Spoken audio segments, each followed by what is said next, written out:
Audio. All right, here we go. Hello, anybody who's already here or anyone watching the recording after the fact. If you're watching the recording, you can skip the first minute or two, but I'm going to start things quickly enough. I'm not on an actual time constraint this time, but I don't want to go for too long since it's already later than I intended it to be. That's live. That's live. Okay, everything's synced. Make sure we can draw. No, okay, we have to fix this.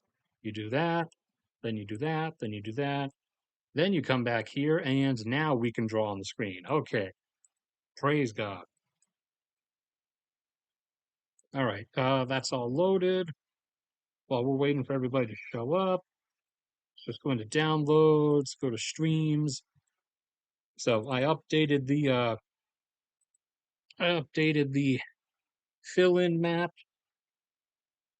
where as we've been going since when I used to live back up home in Alaska before 2020 happened. I lived off of only about 8 or a little over 8 grand a year. So, like I've explained with this before, I figure there's a little over 8 billion people on the planet now. So $1 equals like 1 million people. So on the gradual journey back up to hopefully eventually earning more than 8K a year again for every $1 over the course of the year, whether via ad revenue, Patreon, uh, PayPal, Super Chats, etc., anything, that will equal out to roughly 1 million people getting to survive the end of the world or getting assimilated into the max of your empire, however you choose to view it. So, added additional spots, Algeria, Tunisia, Poland, etc., since we got the end of the month income roundup. And we'll see how things continue to go for this month. But let's get ready. Let me drink some water.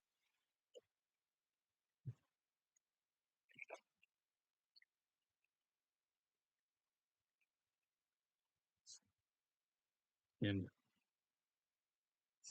actually, give me a second. I'm going to turn my AC down by another temperature. It's a bit hot in here.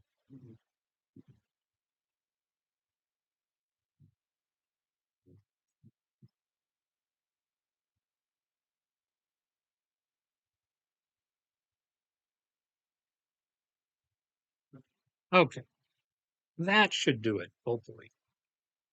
We'll see how it feels after it finishes this run. Uh, is there anything else outside of the Iran stuff that I wanted to go through quickly before we get started on the main stuff? There were a few Russia-Ukraine items, not too many, and Epic Pen disappeared, so we have to.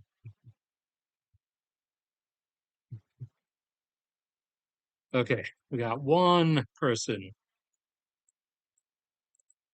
who's alive, that is.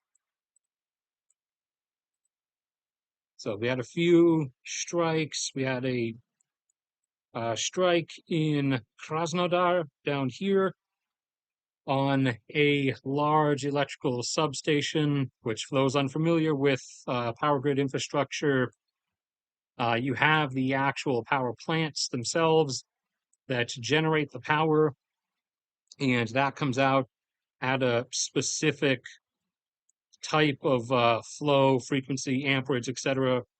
That goes through stuff and draw the things up there. That has to go through converters and etc. that then take that up to the high voltage flow rate that can go down the long distance power lines to specific destinations. And those, when they actually get someplace, have to then go through deconverter or stepping down substations that take them down through a transformation process into a degree of frequency or current that can be used by lights, machinery, etc., without frying those things. So that's what substations and converter stepping stations are. Ukraine struck a critical substation near one of Russia's main Black Sea ports, putting strain on the ability of the port infrastructure to operate, and also a substation in Crimea in a new apparent targeting that they're going to be going down across the Crimean electric grid. But that's all the stuff there, and or roughly outside of the Iran war related subject matter. There's stuff going on elsewhere in the world that is technically tied to the Iran war, but we'll get to things as we get to them. Now I have to make up my mind as to what order I want to go down these things in, as I did not responsibly write them in any meaningfully organized way on the sheet. So we got anybody else? No, just you. We're up to 10 people. That's enough to start. Okay, so we're at 1 week. Things have been ongoing. Airstrikes from or on part of both Israel and the U.S. carrying them out from everywhere. Airstrikes continue across Iran. At first, on the first few days, they were government decapitation strikes, killing top members of the country's governing cabinet, and also hitting the initial top members of the IRGC and military at the higher levels of the pyramid. And now those strikes, the leadership strikes at least, are continuing to go down further and further down the pyramid to continue the cascade of disarray, as is the aim. And we got confirmation yesterday that Iran's, whether he's doing any leadership on the civilian side, probably not. Probably this is just in reference to the military stuff. But the Iranian military, both the regular army and the Revolutionary Guard, are down to in leadership, currently being headed, at least as of yesterday. He might have been killed since then. I don't know. So we'll leave that as a question mark, technically. But they are down to being led by a brigadier general, which, if anyone is unfamiliar with military rankings, you have the enlisted and officer rankings and stuff. And in the officer ranks, you eventually, if you get up to colonel, you can then, after that, reach up into the general ranks. And it's not just general. General usually just gets used as a catch-all label for any rank of general. But within most militaries, there are typically four actual steps of general. Brigadier general is the lowest level, so that's what they're down to. At the very top, usually each branch of a military, like we'll say you have, just say you have 3 branches. Each branch of the military will be typically headed by a singular, sometimes 2 generals of the top rank. And that will be like your general of the army or general of the Air Force, etc. So that's your top spot. And then down under that, in your number 2 spots, I forgot which one is which, but one of either 2 or 3 is lieutenant general, and I forgot what the other middle one is, but the bottom one is brigadier general. But for then you, after the actual heads of the branches, you would then step down to different like regions, for example, or different commands, districts. I think, yeah, Russia like calls theirs military districts, etc. and each of those will have their head generals, typically of the second step down. And then within those, you'll have different sort of mission designations and subdivisions that will have third level generals. And the brigadier generals are usually, if I recall it correctly, they're usually division or subdivision heads. So for five every 5 to 10,000 military personnel, roughly, depending on the military and depending on current circumstances of the military, for roughly every 5 to 10,000 personnel, there would be one low-level general. And the Iranian military in leadership terms is now down to being led by one of said uh, fourth tier or low-level generals. The idea leadership-wise is most likely to take all of those out and get them down to where they're internally dismantled to the point where their highest surviving leadership member is at least only a colonel. But I've not seen any clear updates on that since yesterday. But as of yesterday, they were down to being led by a brigadier general. They have obviously been launching retaliation stuff, ballistic missile waves, etc., drone strikes, everything all over the place. However, those numbers have dwindled down as you had day one, but those then started going down and down like this. And we're lagging. We're lagging. We're not lagging. Okay. They started going down and down as the launchers and the personnel that are needed to launch those things continue getting destroyed. As remember, missiles are not spears. A dude does not just pick up a missile like it's a spear at the Olympics and just throw it. That's not how it works. They are huge. They weigh many tons. They have to be transported and launched by specialized vehicles. Let me draw the radar and communication directorate stuff up here, etc. These carry the missiles, and those will then get launched from those. These are getting struck.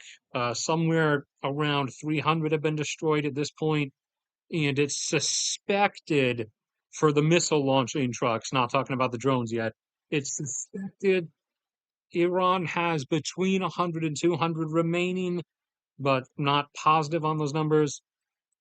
But those have been getting taken out, and also at some point, the amount of those remaining would, even if they had an infinite number, those would stop mattering because when those are getting taken out, the military personnel that operate them and are trained to use them are also getting taken out with them.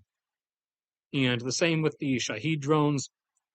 Those get launched from a thing, usually looks like a shark fin on a truck like that, except it launches multiple as little rocket catapult slingshot things that send 4 or 5 of them out in rapid succession.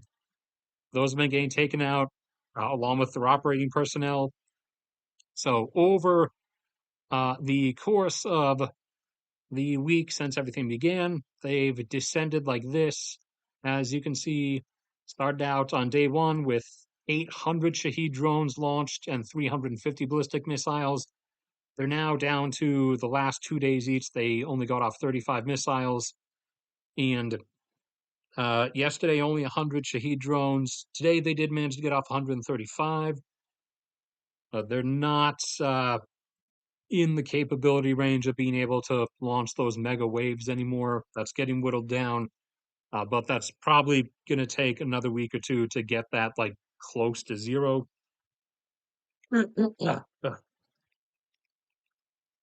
And I'll check chat in a second.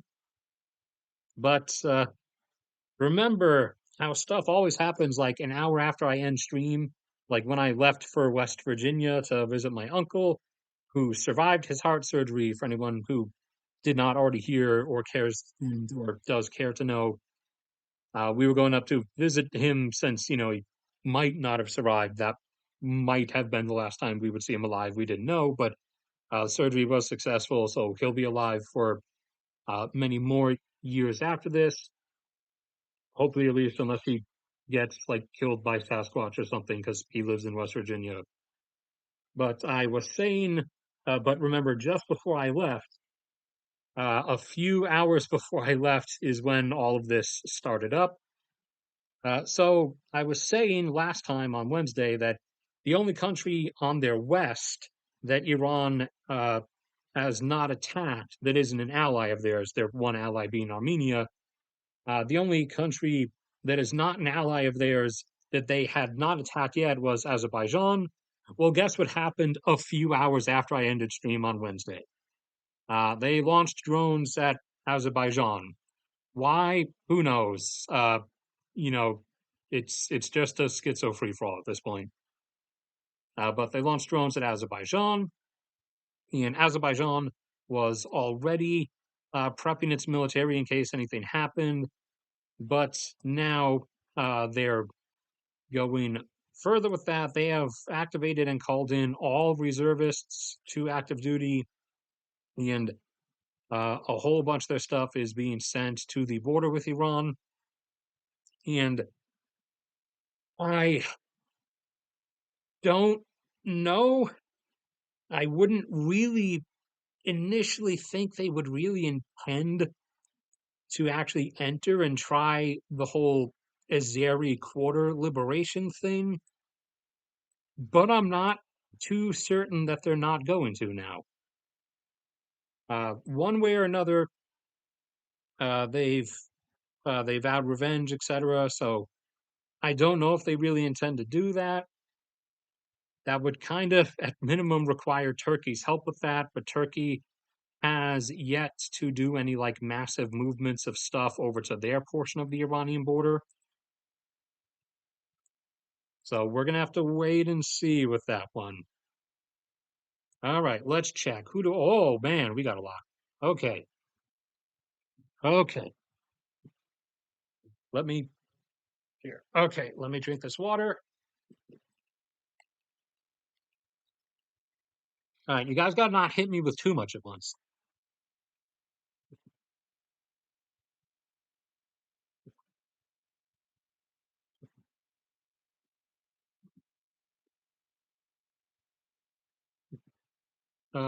Let's see.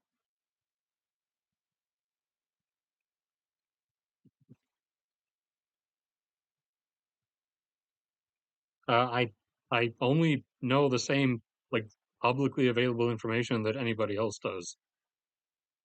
I mean, if you want to say it's fake and actually they've suffered zero casualties and we've suffered 10,000, then you're free to believe that, but that doesn't mean anything.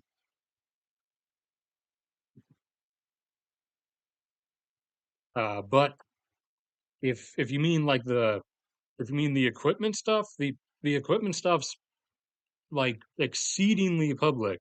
The videos of those are well and available on literally billions of channels across every kinds of social media.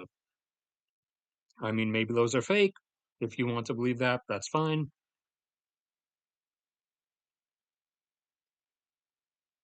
If you're looking for like a specific source, then the numbers are literally everywhere. If you were wondering about these, this I'm not doing everything, dude.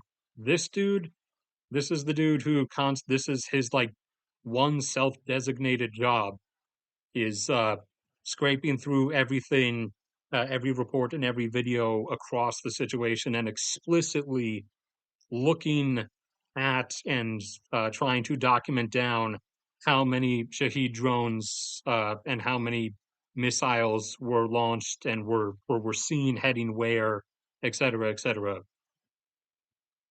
The number of different like the number of different like end sources that I'm pulling information from is over 100.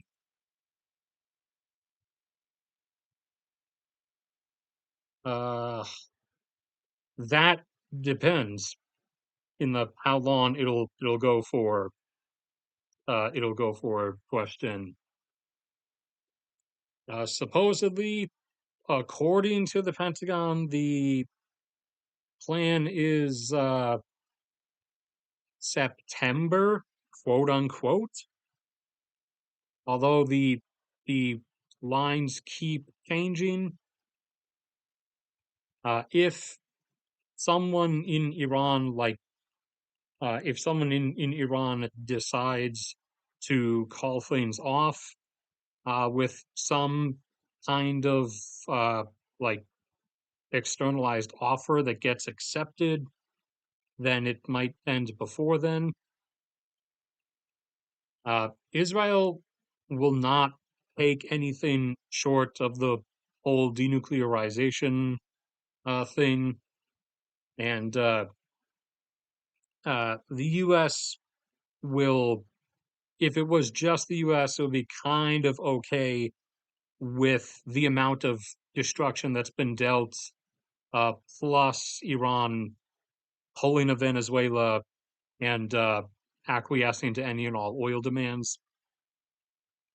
Although the current source of oil demands on them now is actually coming from China, uh, as China has been starting to arm break them behind the scenes, demanding that they not target any oil and gas tankers with their Shahed drones and that they just let things resume to a normal flow because China is kind of 80% dependent oil and gas wise on stuff coming from the Persian Gulf, along with a lot of the other East Asian nations whose economy China is kind of heavily tied into.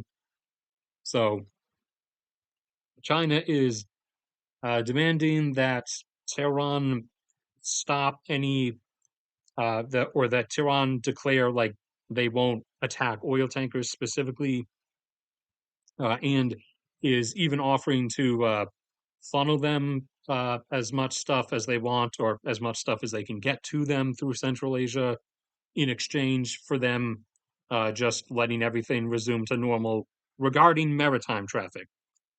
China doesn't care, obviously, if they keep attacking U.S. and Israeli like military stuff, uh, as long as they don't attack any of the energy traffic or any of more of the like energy facilities themselves. So they've been positing that offer to them. We'll see where they go with that.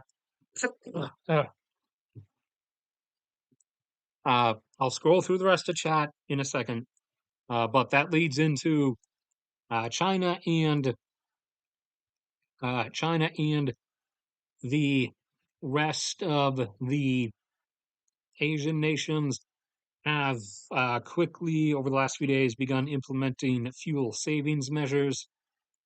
Apart from high society countries like Vietnam and Japan and South Korea, where the governments have just publicly told people or asked people to don't please don't go anywhere you don't have to. Companies, please allow working from home if that is viable, and or also uh, don't require people to come in for non-critical work, at least for the time being. And in those three in particular, that has had a noticeably quick effect. So their like fuel purchases in them have declined by about 10% over the last few days, and that will probably keep going down. Countries like the Philippines, Thailand, and Myanmar are implementing direct restrictions. For example, uh, for one of the things they're doing is like cars with cars with license plates on cars with license plates that are even numbered drive on even numbered days on the calendar. Odd numbers only drive on odd numbered days, which has seen resulted decrease in fuel consumption. Philippines has been also decreasing, has been dialing down their electricity usage, since as a lot of the nation is comprised of smaller islands. The big southern one and the big northern one do have larger geothermal and coal-fired power plants, but a lot of the smaller in between ones do have diesel and oil-fired power plants. So they've been decreasing electricity consumption as well to try to dial down on that end of their fuel consumption. And China has, for the moment, not immediately imposed harsh stuff, but they may if they have to. But they have semi uh, they have semi mandated, though it wouldn't immediately be enforceable. Uh, Electricity use thing, unless you have the instant cutoff, computerized cutoff system, electricity like restriction mandates on an individual basis, like household by household or business by business, are kind of only retroactively enforceable. In that, if you find out that someone was using more electricity than you asked them to after the fact, you can fine them. China has been asking everyone to dial back their electricity usage as well, as they have been gradually, over the last years, they've been gradually increasing the amount of natural gas-fired power generation they use, as they don't want to keep increasing their usage or demand for coal. They want to eventually decrease it, although they are still the world's leading coal consumer, consuming roughly 50% of the entire global demand. Or actually, sorry, technically closer to 60% of the entire global demand.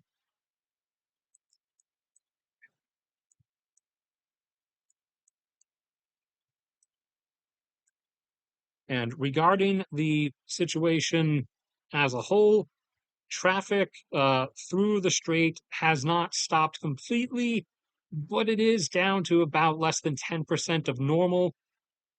Only about 2 million barrels per day are making it out.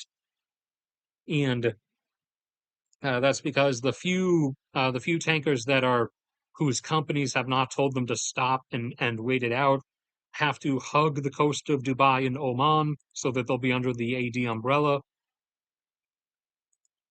For the time being, for the next like week or so, the idea is to float several destroyers in and use those for screening, basically, to allow the traffic to resume while the destroyers are in close proximity, and will follow, like you'll have a group of 3 or so plus tankers on the water, and there'll be one destroyer in between them and Iran that will use its CIWS cannons to down any drones that come in their particular direction. But the shipping companies themselves ordered the stoppage temporarily, as they want to wait until the number of daily Shahed drone launches is down to an absolute minimal level, to a point where Iran will, at that particular point, almost certainly be only launching them at U.S. like remaining U.S. military stuff, instead of continuing to randomly launch them at hither and there targets. Like today, they once again did a drone wave launch at some of the luxury hotels in Bahrain. This time, they hit 2 of them. Previously, they hit some of the luxury skyscraper hotels in Dubai. They hit some of the luxury hotels in Abu Dhabi and in Qatar. And they hit some buildings in Riyadh.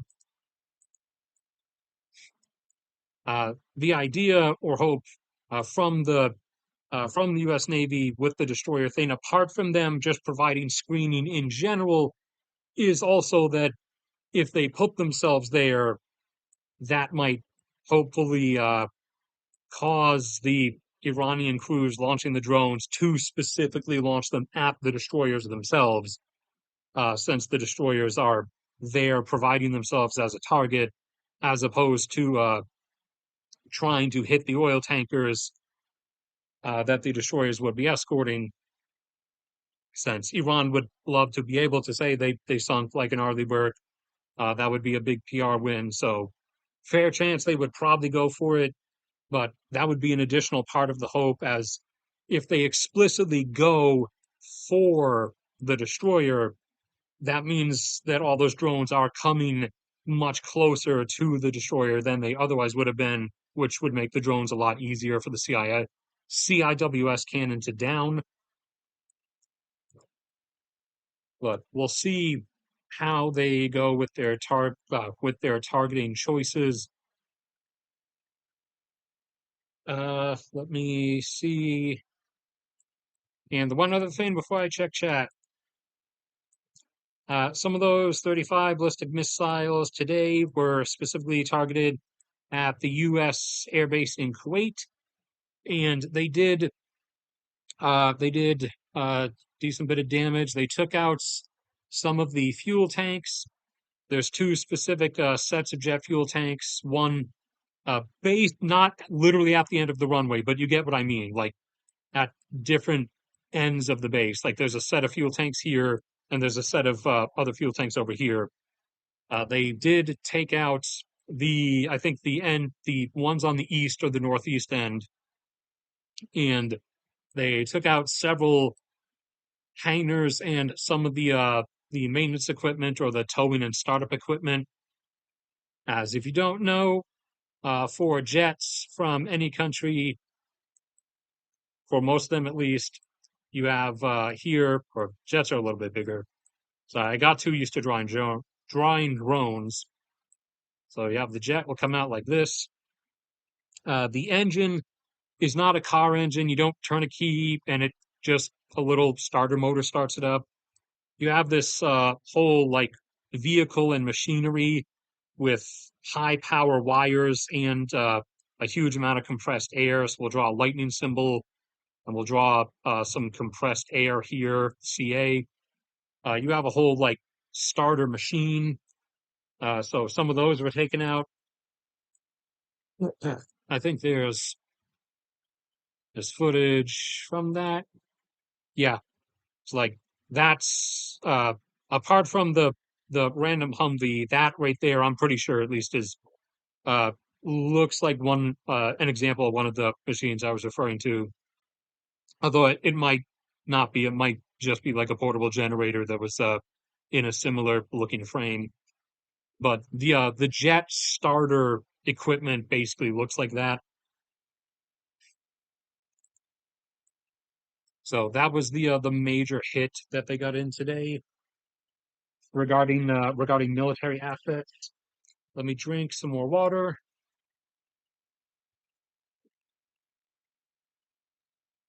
Apart from not on ground stuff, but in air stuff, they also downed uh, a few days ago. Remember before one of the previous streams, they downed a Reaper drone.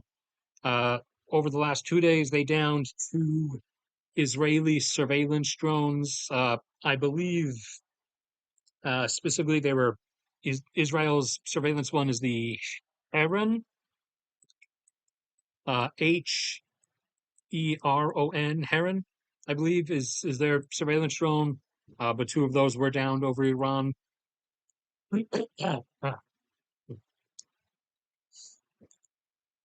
Along with it's being unconfirmed on Israel's end, but it's was basically acknowledged by everybody else. They did actually down an F-15 over Western Iran that was believed to be a U.S. one, but then it was Later, I found out it was an IDF one from Israel, although Israel will not acknowledge that for the time being. So Kuwait was on the unforgivable list for the friendly fire, uh, jumpy, trigger happy pilot guy. But even whatever Iran comes after this will also still be on the unforgivable list for daring to touch the F-15. Anyone who touches the F-15 is permanently blacklisted from Max on Maxidier's blacklist forever. Okay. Oh man, Josh is here. We got Josh. Where was Josh? Hello from. Don't jump. Don't jump. Kansas City.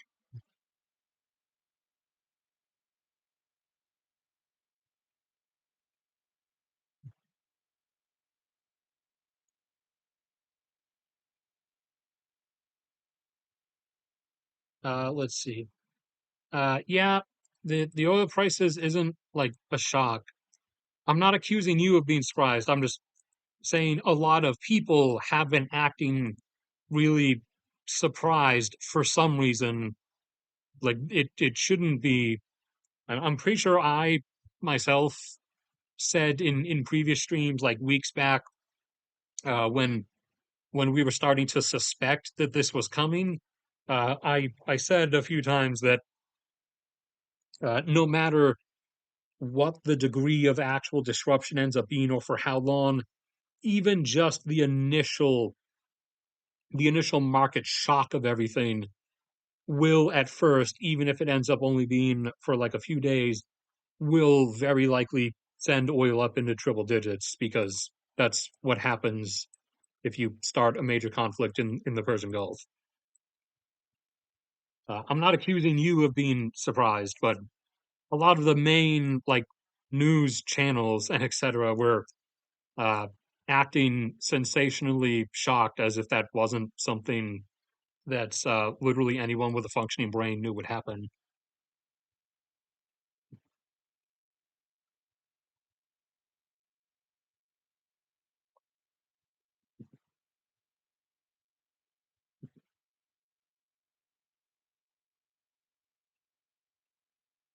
Yeah, that was one of the three things that I've gotten wrong over the past 5 years.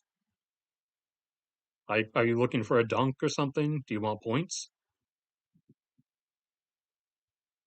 If you're going to turn into one of those people, you're just going to get banned.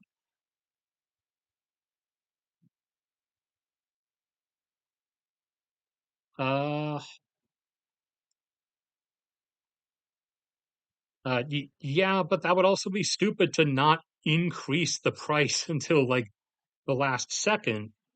Uh, I'm not I'm not advocating for like $6 per gallon gas prices, but not increasing until the last second would also be dumb because I already had that whole discussion with like silver prices, and that's kind of why we hit this as opposed to like a much more gradual increase up to this point over the course of like years, like it should have been. The gas prices near my parents' place went from about $2.50 per gallon to most of them, almost everyone is the same actually. Like they're usually they'll have a difference of like 10 to 15 cents between different brands or different companies. But basically all of them immediately in the immediate vicinity, like within 5 minutes of my parents' house, uh, almost all of them are exactly $3 right now.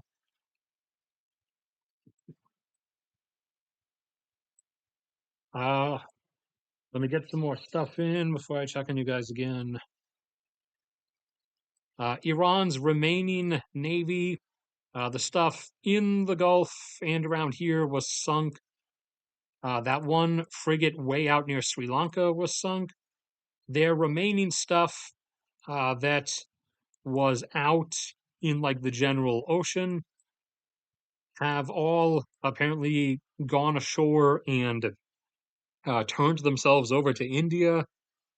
Uh, not like it's being referred to as surrendering themselves to India, but uh, I guess a closer thing would be I guess the closest thing to it would kind of be like refugee status, basically, like just pulling into port and asking for asylum is probably the closest thing.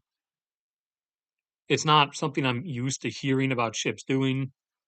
Like the only other time previously that I am familiar with historically was like when countries fell one by one in World War II to either Germany or Japan. Their navies at sea that had survived uh, would turn themselves over in allegiance to like the next allied country down the line. Uh, but Iran, the Iranian Navy isn't exactly in that position because Iran's the only one actually fighting the war.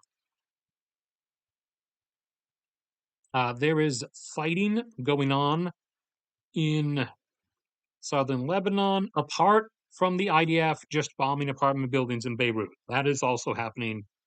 But the IDF has actually invaded southern Lebanon again. There is combat ongoing there in the southern strip, and they actually lost 2 tanks to surprise ambushes, and 18 IDF ground troops suffered severe injuries, and fighting is ongoing there as of this very moment. They are, they, I assume, in terms of the ground stuff in the south, are actually trying to hunt down like the remaining segments of Hezbollah. The bombing in Beirut is just the standard apartment complex bombing for the sake of apartment complex bombing. Let me see. We got the oil, the launches, the Navy, China, Asia, Azerbaijan, the luxury hotels, the down surveillance drones.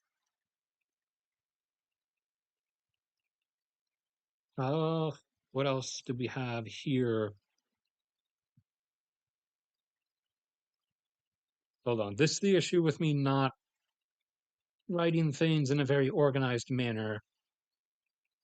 Uh, give me a second.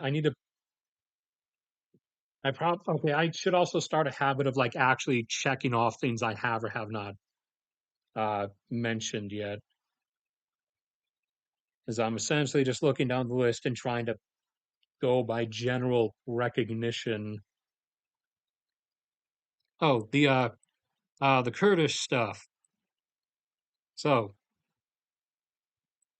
it looks like that was false and were just rumors, sort of, as it was initially reported that the Kurds, either from Iraq, were going to enter Iran, or the Kurds within Iran were going to start a kind of separatist uprising.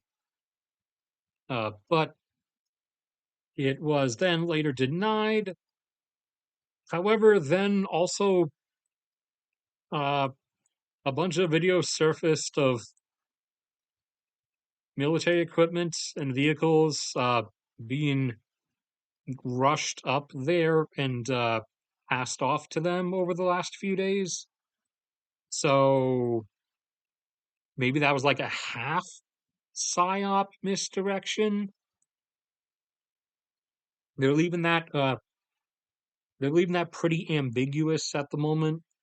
So that's going to require some waiting to see.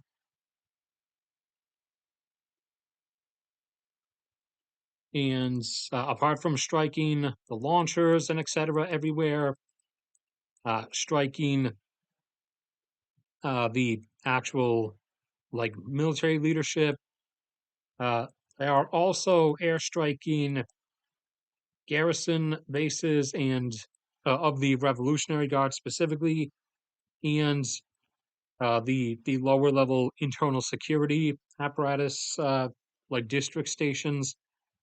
Also, strikes are being carried out on missile production related factories.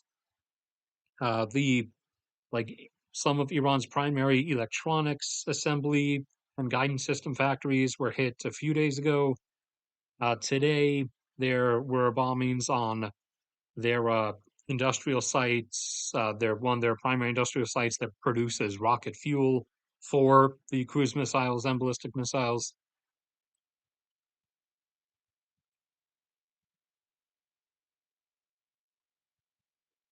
And I think that's mostly everything. I don't see anything else on the sheet that I wrote down next to me, but I'm still getting that sinking feeling like I'm forgetting something. I don't have anything specific about the Pakistan-Afghanistan war because literally everyone who is able to get information and stuff has been pretty laser focused on the Iran war stuff. So I haven't been able to get too much stuff on that, but that is still ongoing. They are fighting along the Pakistan-Afghanistan border uh, every day. I think it's been like 2 weeks now, and Pakistan is still bombing Afghanistan on a daily basis. So that is still ongoing. I just haven't seen any like super specific stuff about it recently.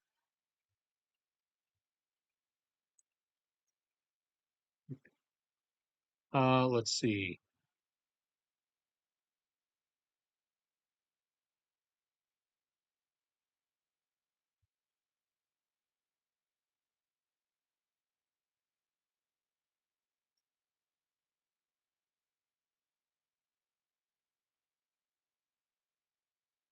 It, how am I dismissing the country?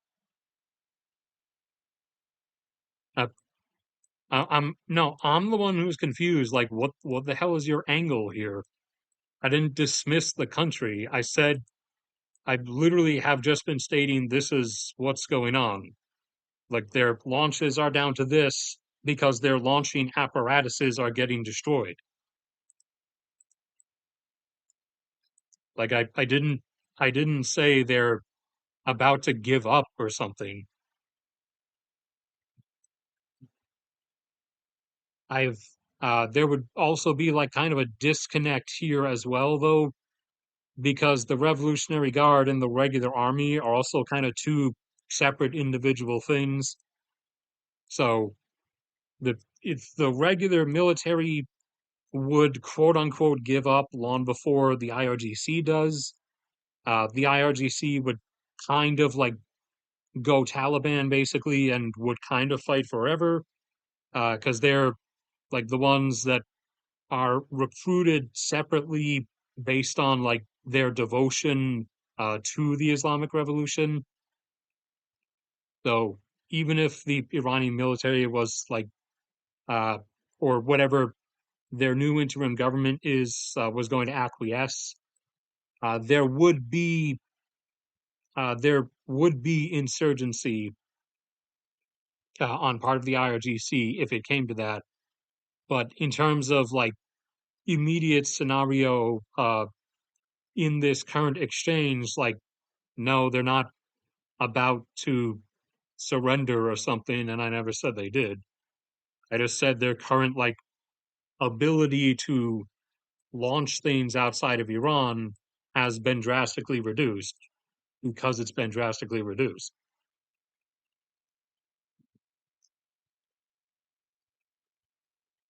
And like I'm not putting anything on the guys who just sailed into India like hands up, because I mean there there would be quite literally next to nothing they could do if they actually tried approaching the carrier group in the Gulf of Oman.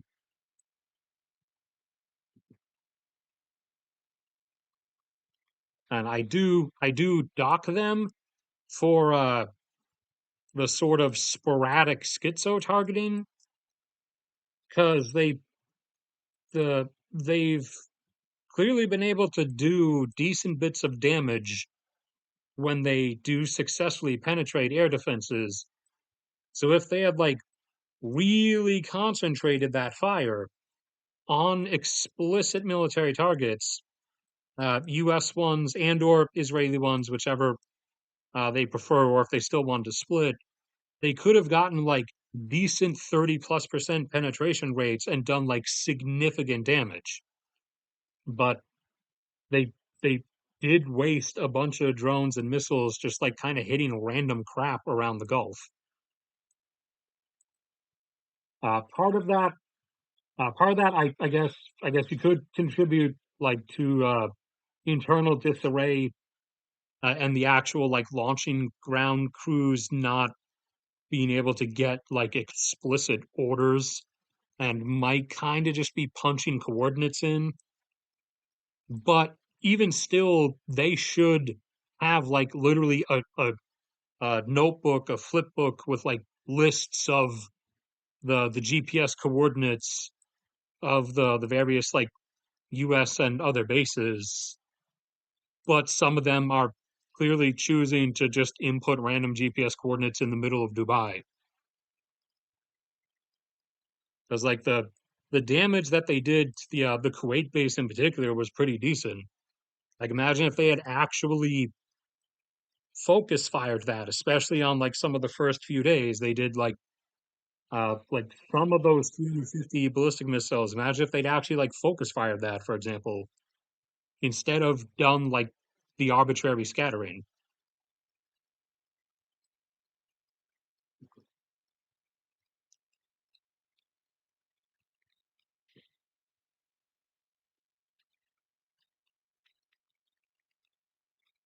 Okay, I'm back. Had to drink some more water. All right, let's where was I before I was scrolling down? Uh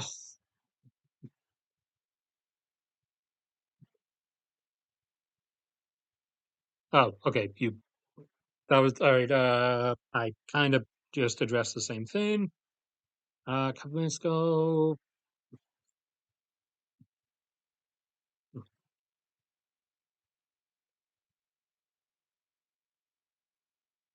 The interceptor stuff, uh there is a fair chance that part of that is psyopy. Because I've been repeatedly every time someone from whether it's someone on Twitter or whether it's like someone from the Pentagon or the actual administration, every every time I see like comments come out about that, the numbers keep like being wildly different, both in the actual like numbers themselves and in like regards to the like percentages of like total stuff in stock. So I'm gonna wait a bit to see how that turns out.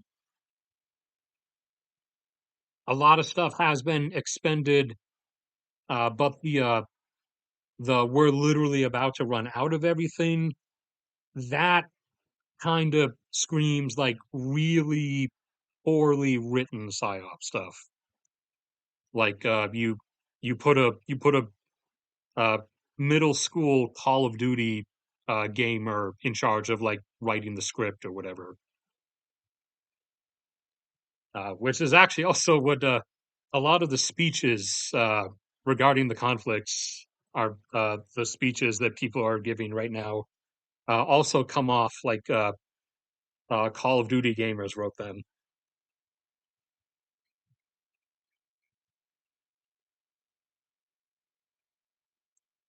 Okay, immediate price stuff.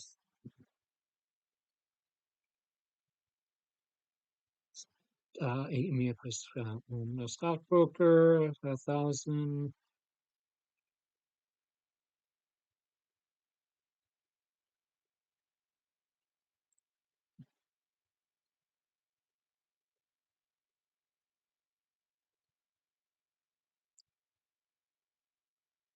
Uh, do you mean why didn't investors like dump into oil right before this happened? I'm going to assume that's what you're referring to. Some did, but a lot of them have moved over to the most cursed invention of humanity now for their investing. Uh, people don't people don't want to make money by working anymore or by starting businesses and creating things for other people anymore. Uh, there were already people who made money by inheritance and by gambling on the success of other people who were starting businesses and making things for the betterment of humanity. But uh, now the big thing that everyone's making their money on is a poly market, which is legalized geopolitical gambling. So now humanity has spiraled even further down the moral toilet into uh, at this point, thousands of people are making their new millions off of gambling on who's going to bomb who next, who's going to get assassinated this week, who's which country is going to commit which genocide where this month. Like there are literally people, there are literally bets up on Polymarket on like what are what's the death toll going to be? Like for example, what's the civilian death toll from all the bombing in Beirut going to be? People are just straight up gambling in the like tens and hundreds of thousands on this now.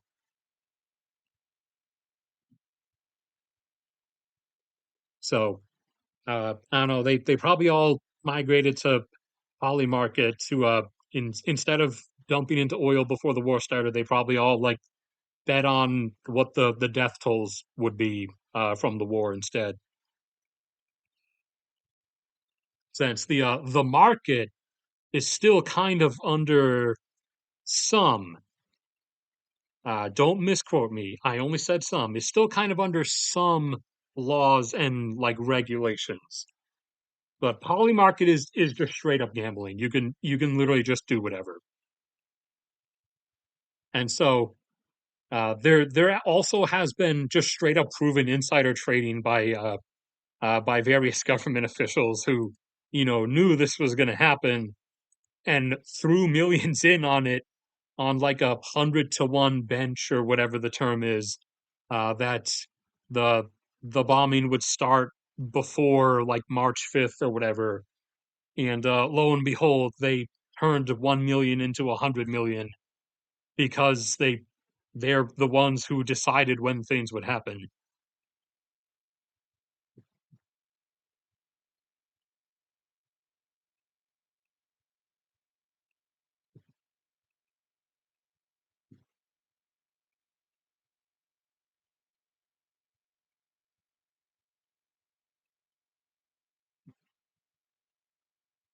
Uh, Hold up. How far did we jump?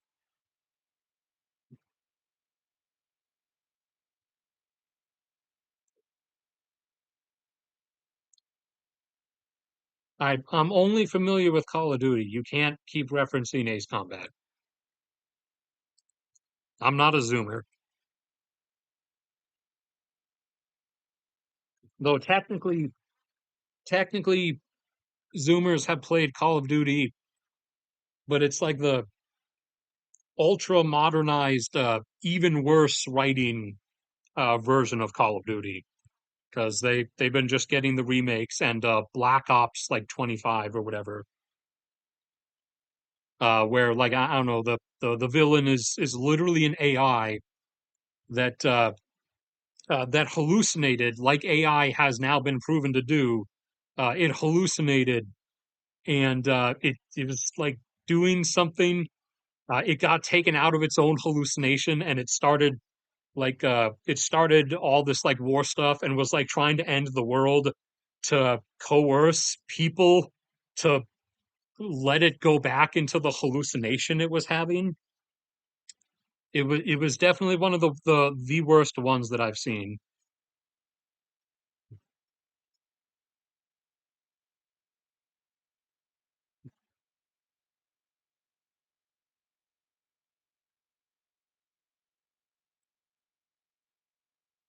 Uh, the the ones I have enough of a grasp on are the high altitude ballistic missile interceptors.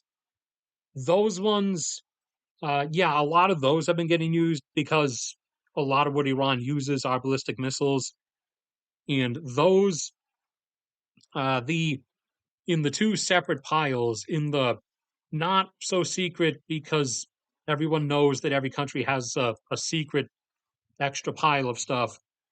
There's the secret extra little bit that is always kept around for like more anti-nuclear stuff, but in the disposable group, for the high altitude ballistic interceptors, those, yes, have been getting drawn down pretty quick because a lot of what Iran has launched is primarily ballistic missiles, and a lot was also used in the 12-Day War and before that.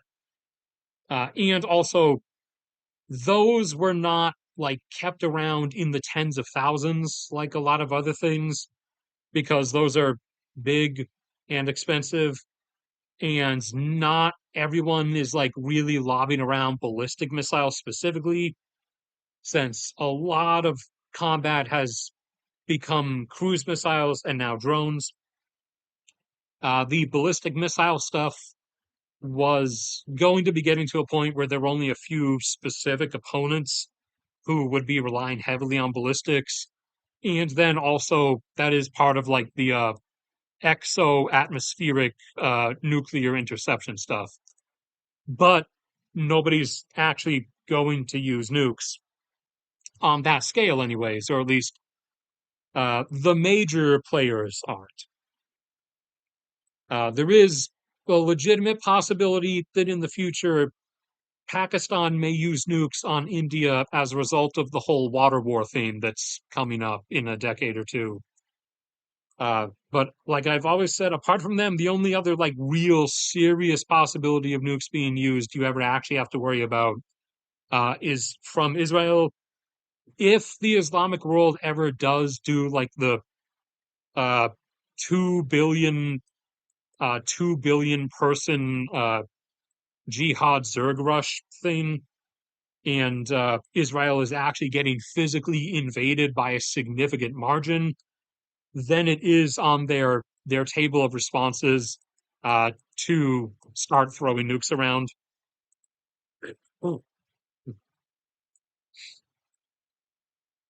But I don't really see a Zerg rush coming because it would be really difficult in modern day to kind of get that all together. But the Pakistan India situation, that's like an actual legitimate possibility because that's on Pakistan's end, especially having that water get diverted by increasingly larger amounts.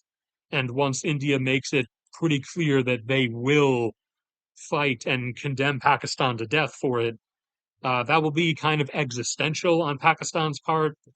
So nukes over there is actually a small scale legitimate possibility, but that conflict is not on the immediate horizon.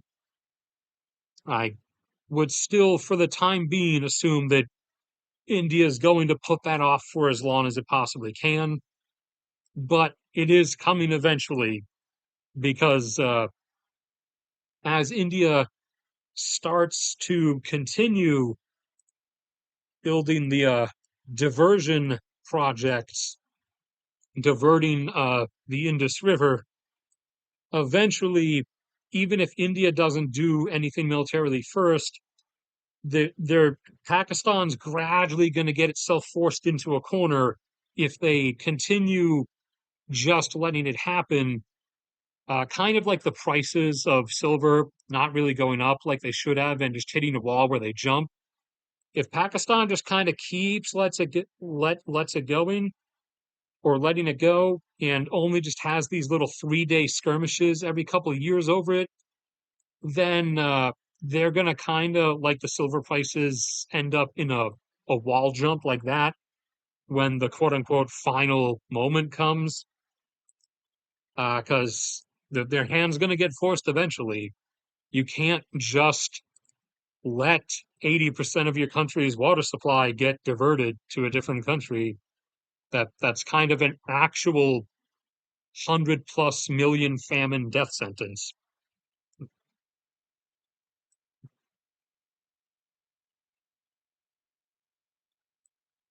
Uh, Stop jumping down. Sports gambling is bad. I just don't. Morally, I think gambling over, you know, the mass death of huge populations is just morally a lot lower than sports gambling.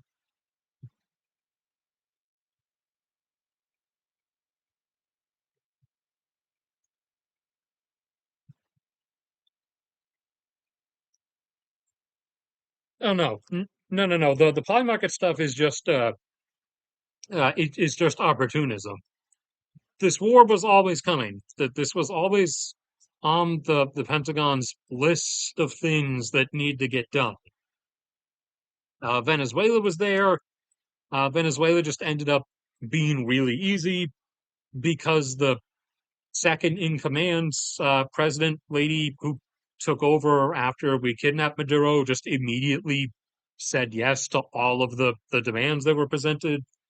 So Venezuela kind of ended up being like a dream situation where it was literally one night of activity and then just everything went the way they wanted it to. Iran is like the biggest item on the list.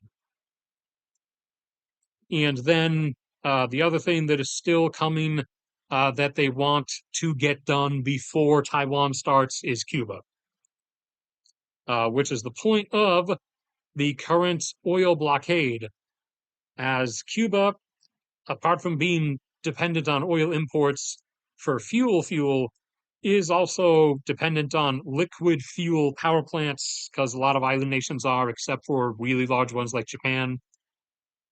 So getting cut off from that has caused a national blackout cascade to now the point where only portions of the city of Havana have electricity now, and everything is going full fall apart mode throughout the rest of the country, and in the outskirts of Havana as well, as now they're starting to cascade into perma blackout.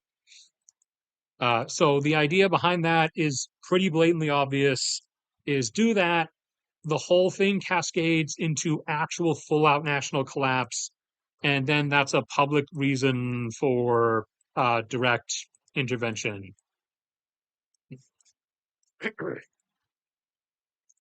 That's like that would probably fall on that would be like the middle tier, although a bit more like on the lower end of medium tier, whereas Venezuela had a number of different possibilities, but it was kind of in the lower tier in terms of difficulty and things that need to be done. Iran was obviously, even before this started, it was pretty obvious Iran was going to be like the big one on like the high tier of difficulty and fallout.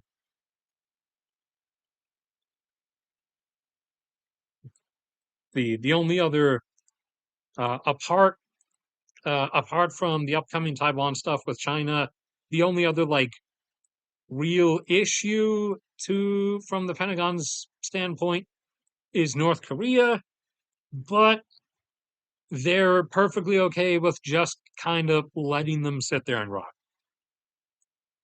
because it's been quite enough decades and now a couple decades of them having nukes, or even a couple of those decades now with them having nukes, and they seem, for the most part, like they really are just going to sit there and exist in the timeout corner.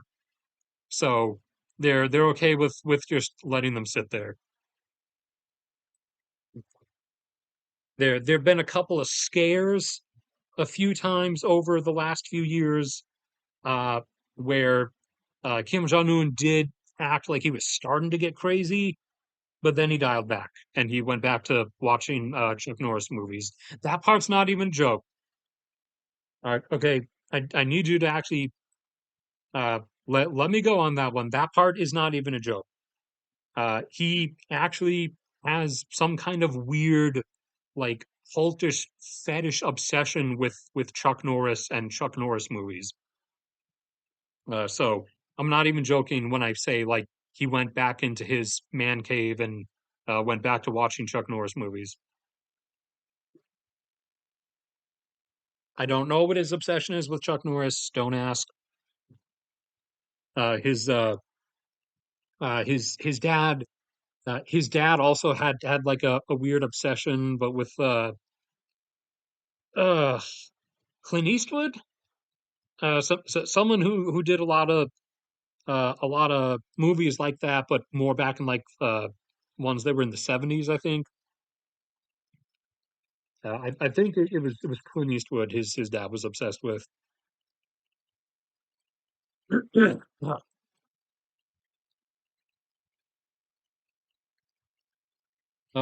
Okay. Blah blah blah.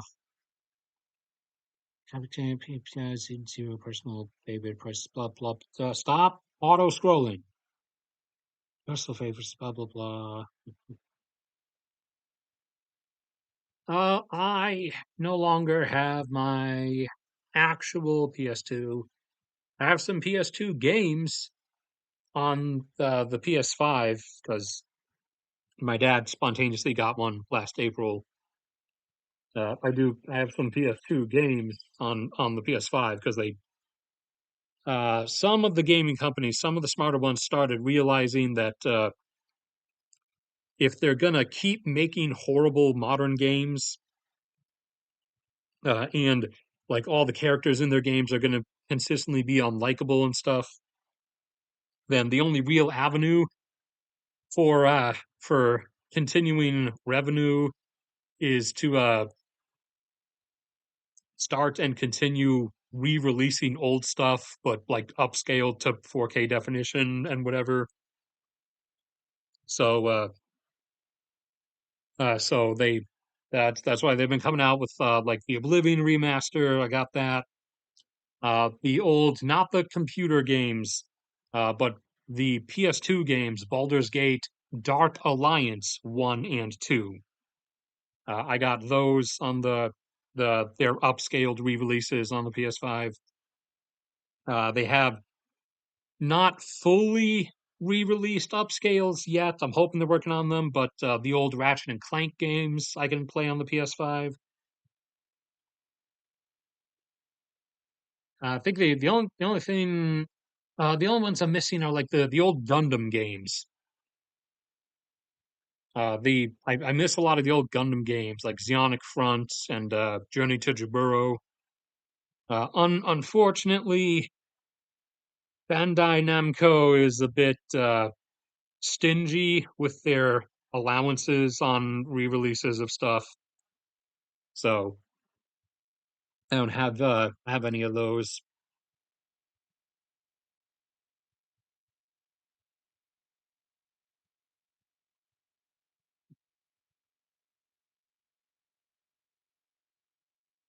Uh, Cuba's uh, Cuba has a lot of climate and weather issues, though.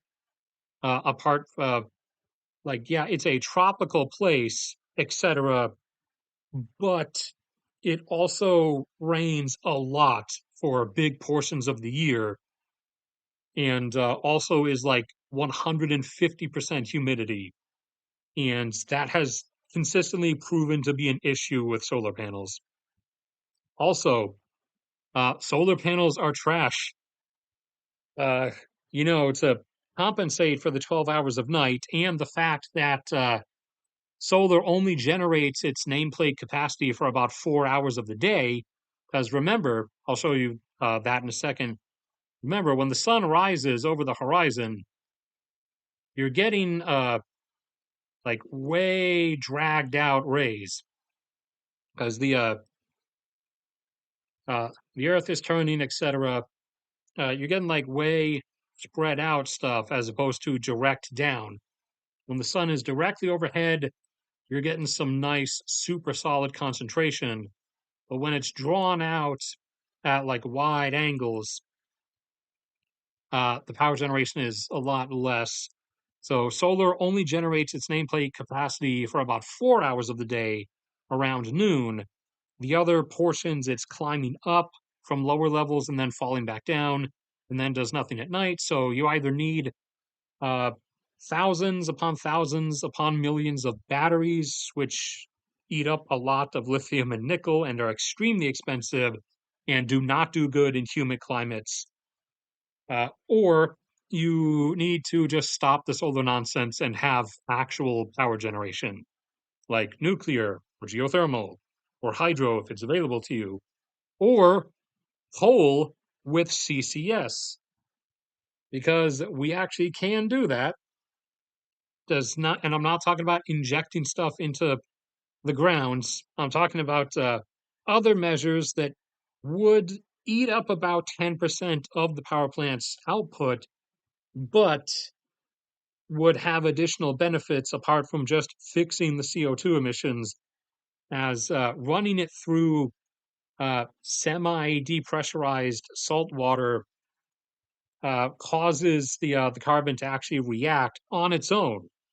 You don't have to do extra stuff.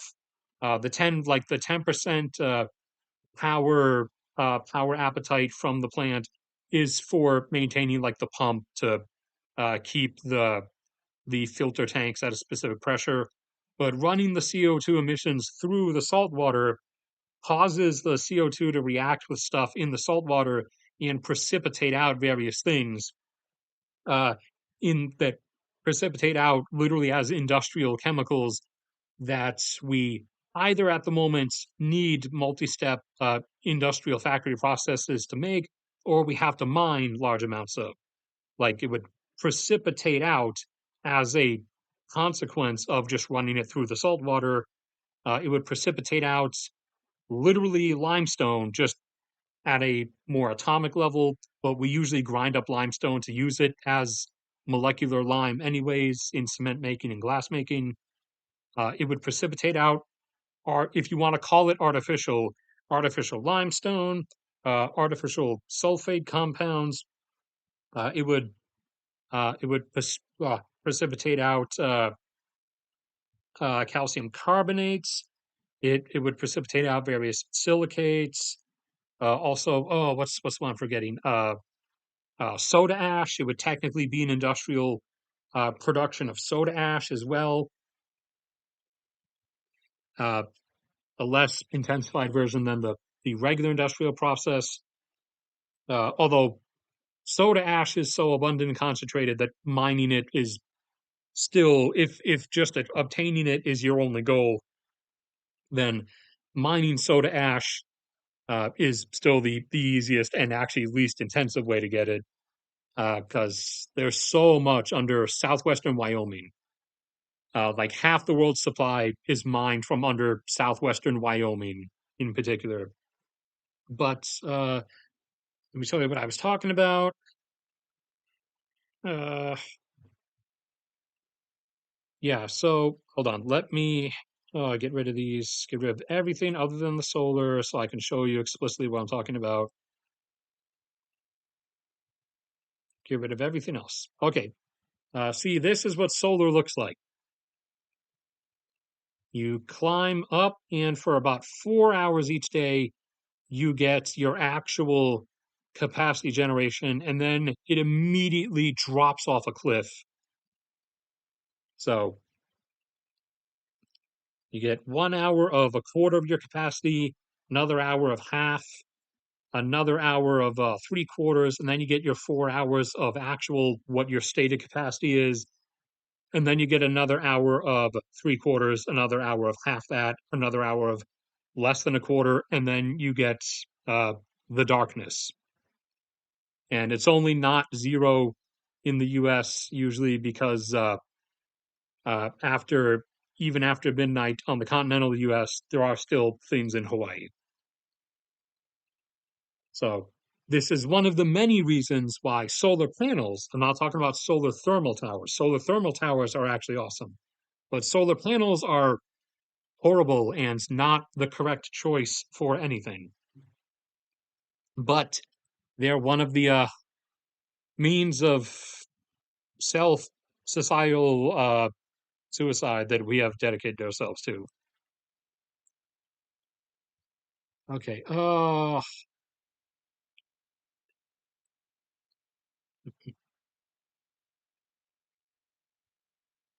I will. I would talk about Somalia if specific stuff that I'm aware of had happened in Somalia. I talk about things when large things are happening, and if you miss when I do it, then you just happened to miss that particular stream. If anybody does want to treat me like a vending machine, you do have to remember how a vending machine works.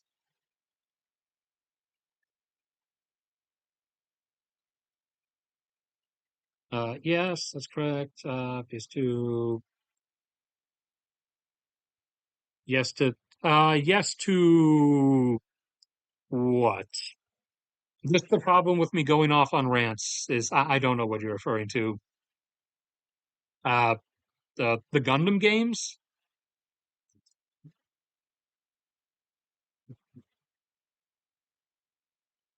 I have to remake the green energy math video. Ugh.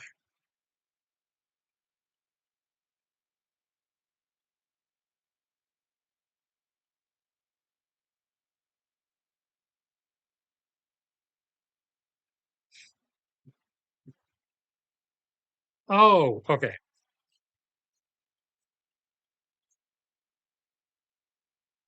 Yeah, it's regarding the coal thing, it's basically you let me get a blank page of something. No, actually, that kind of works. Damn it, come on. Okay, you guys are gonna have to just work with me.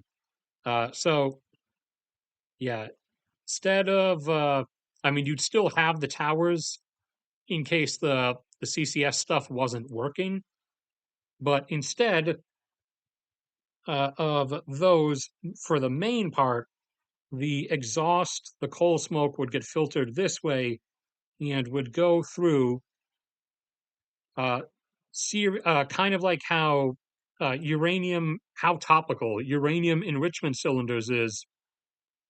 It would go through various tanks of salt water that have little motors just to keep them pressurized at different levels.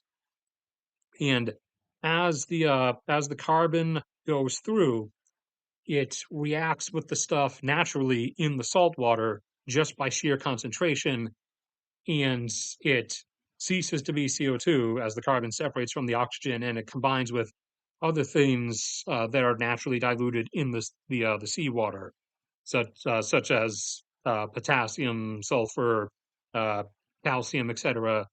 And within those tanks, those combined things begin to precipitate out and fall to the bottom, and eventually, at some point, you can extract them, and they can then get used instead of having uh, instead of having to be produced through like a whole factory process or to be extensively mined. Some would still come out at the end process, but I think the reduction would be around 90% for the better designs.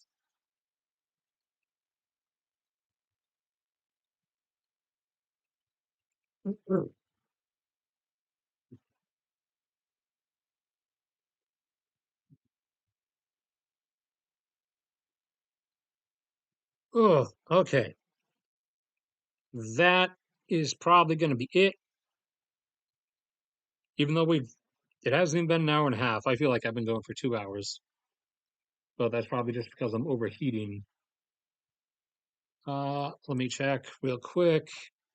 At least with this dude. Anything else? Blah, blah, blah. Trump's being Trump. The radar damage. Did anything that the. Okay, that's the same one. Did anything new and sudden happen? Third carrier group. I already knew about that. That was kind of obvious.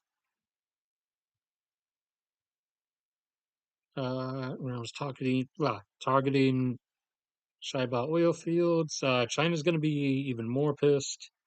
Saudi Arabia is one of their primary suppliers. Blah blah blah. Oh yeah, that was one other thing I forgot happened is China has stopped its daily multi-hundred flight sortie practice that it's been doing around Taiwan for like the last 5 years because it wants to conserve jet fuel, at least for the moment.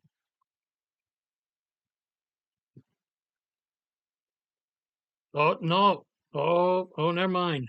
It's 48 minutes ago. They did send up two.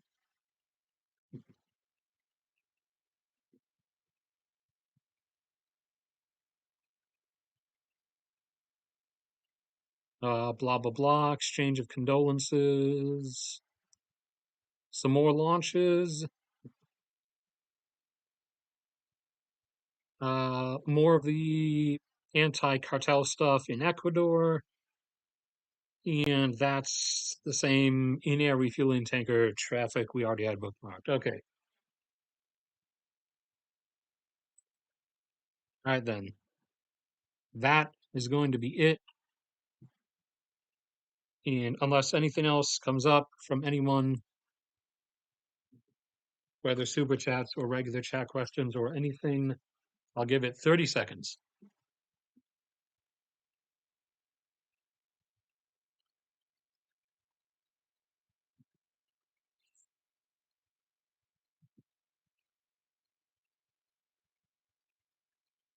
Did Josh actually come to life other than just saying bruh? Oh no, he was too lazy to put the R in bruh, actually. Oh, there he is. Oh, all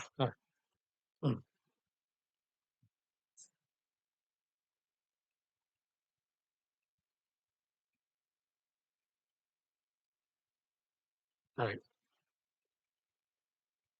Nothing else demanding a response then. That's it. The data did finally get released today for the regular non-OPEC production levels. Although, yeah, I know you've been here all along. I was just saying all you said earlier was bruh.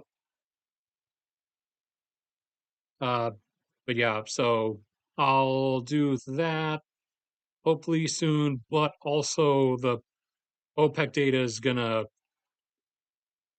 technically is gonna be for last month, so it's not gonna include the current disruptions. I'm gonna have to factor those in myself, but I'll deal with that when it comes to it. But that's